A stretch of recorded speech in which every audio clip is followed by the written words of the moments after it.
Bonjour à tous.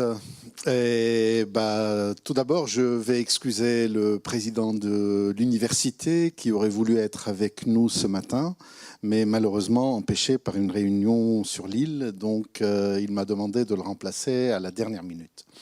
Donc, bien sûr, l'attachement de l'université à InnoCold, il est connu et bien indéfectible, je dirais, mais on continuera dans ce sens-là pour plusieurs raisons. La première raison, c'est que InnoCold, c'est un projet auquel on croit et il est rattaché à la stratégie de développement de notre université qui veut s'attacher à son territoire, à son tissu industriel et aux partenaires qui les entourent. Pour une simple raison, parce qu'on y croit que c'est la meilleure façon d'être mieux, d'être performant et d'aller après rayonner au niveau régional, national, voire international.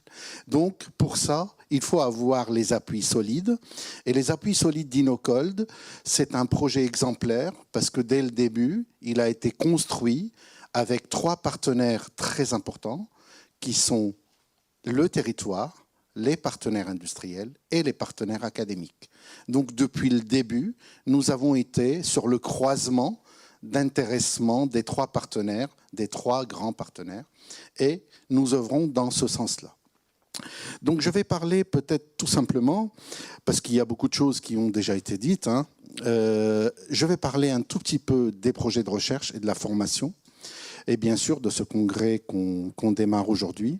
Juste un mot pour la formation, c'est que les remontées des partenaires industriels ont été telles pour nous dire qu'il manque de techniciens supérieurs dans le domaine de froid. 2 licences professionnelles existantes à l'université ont mis en place des modules spécifiques avec un parcours froid. Cette formation a déjà accueilli plus de 40 étudiants, dont quasiment le tiers sont partis en contrat de professionnalisation avec une embauche au bout.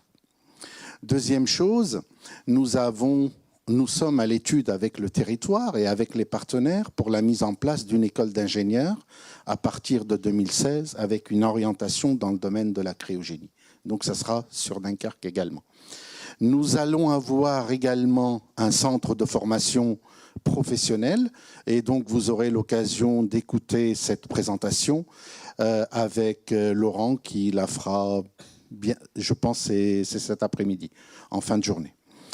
Et donc, juste un mot supplémentaire au-delà de la formation, donc qui va bien sûr avec plein de partenariats, on en parlera cet après-midi. Juste un mot sur les projets de recherche, donc Sylvain l'a évoqué avec l'appel à projets qu'on lance tous les ans.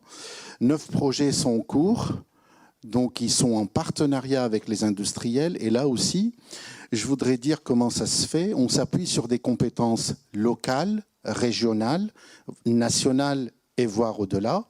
Ces projets de recherche sont construits avec les pôles de compétitivité quand ils existent dans le domaine. Et là, je voudrais citer tout particulièrement 2 pôles de compétitivité. Un premier local qui est Aptex, qui est installé sur l'île et qui travaille sur les textiles avec lesquels nous avons des projets très intéressants. Et également Elastopol qui travaille essentiellement sur les caoutchoucs et on espère avoir également des projets structurants dans ces domaines-là. D'autres sujets sont en cours qui sont financés quasiment à plus de 50% par les partenaires industriels. 9 projets sont en cours.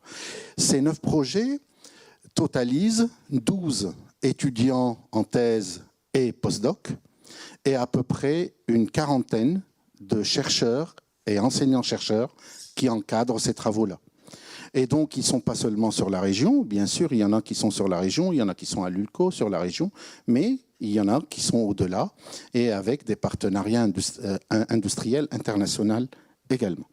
Donc, juste un dernier mot pour dire...